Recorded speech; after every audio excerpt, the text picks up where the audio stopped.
உன்னை ஒன்று கேட்பேன், உண்மை சொல்ல வேண்டும். சரோஜா தேவியிடம் இதுதான் கேட்க வேண்டும். நிஜமாகவே நீங்கள் மறைஞ்சிட்டிங்களா? அது எப்படி? இந்த இண்டஸ்ட்ரியில் ஒரு இன்ஸ்டிடியூஷன் இவங்கெல்லாம். அதாவது சினிமாவின் பொற்காலத்தில் ஆட்சி புரிந்தவர்கள் இவங்கெல்லாம் மறைந்து விட்டார்கள் என்றால் அது மனசில் ஏற்றுக்க முடியல. எனக்கு இதே மாதிரி ஃபீலிங் நடிகர் திலகம் சிவாஜி இறந்த போது இருந்தது. இது சாத்தியமா? இவங்களாம் இறக்க முடியுமா? இவங்களுக்கு மரணம் உண்டான்னு தான் எனக்கு தோணுது. அப்படி தான் எவ்வளவு வருஷத்து ஃப்ரெண்ட்ஷிப்பு, எத்தனை வருஷம் சின்ன வயசுலேருந்து பார்த்து வளர்ந்ததுக்கப்புறம் அவங்கள தெரிஞ்சப்புறம் எங்கள் 2 ஃபேமிலி ஸ்கூலில் அந்த ரிலேஷன்ஷிப். நான் மாதம் ஒரு தரம் ஃபோனில் அவங்கக்கிட்ட பேசுவேன். பெங்களூருக்கு நான் போனால் கண்டிப்பாக அவங்கக்கிட்ட பேசாமல் வரமாட்டேன். அவங்களுக்கு என் நாடகம் இருந்தால் அவங்கள அழைக்காமல் வரமாட்டேன் நான்.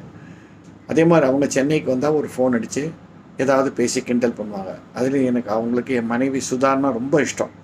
ஏன்னா சுதா ஒரு பைத்தியக்காரத்தனமான ஃபேன் சரோஜா தேவிக்கு.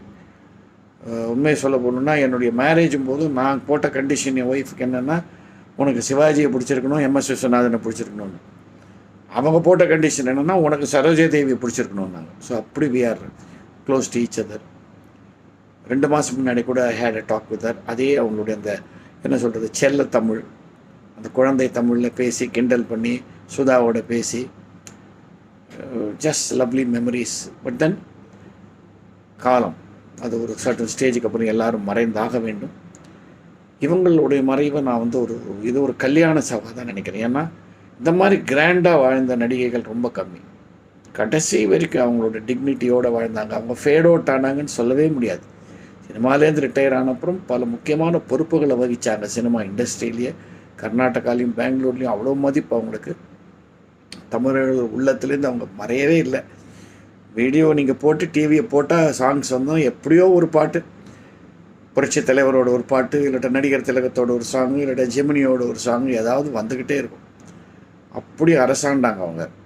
இந்த காலகட்டங்களில் ஞாபகம் இருக்குது, தினத்தந்தியில் குருவியார் பதில்கள்னு வரும். அதில் ஒரு டெய்லி ஒரு 10 கேள்வியாவது சரோஜா தேவி பற்றி தான் இருக்கும். அப்படி she was a queen. But அந்த மாதிரியே ராயலாக இருந்தாங்க. ரொம்ப சந்தோஷமாக அவங்க வாழ்ந்தாங்க. ஒரு டிக்னிட்டியோடு வாழ்ந்தாங்க. டிக்னிட்டியோடு தான் மறைஞ்சிருக்காங்க. அவங்க ஆத்மா சாந்தி அடைய வேணும். பட் என்ன மாதிரி ரசிகர்களுக்கெல்லாம் அது என்னமோ நம்ம இதயத்துலேருந்து ஒரு பாகத்தை பிரித்து எடுத்தா மாதிரியோ, நம்ம வாழ்க்கையிலேருந்து ஒரு பெரிய பாகத்தை பிரித்து எடுத்து போட்டால் மாதிரி ஒரு ஃபீலிங் இருக்கும். என்ன மாதிரி கோடான கோடி ரசிகர்கள் உலகம் முழுக்க இருப்பாங்க. அவங்க சார்பில் அவங்க ஆன்மா சாந்தி அடைய வேண்டும். ஓம் சாந்தி.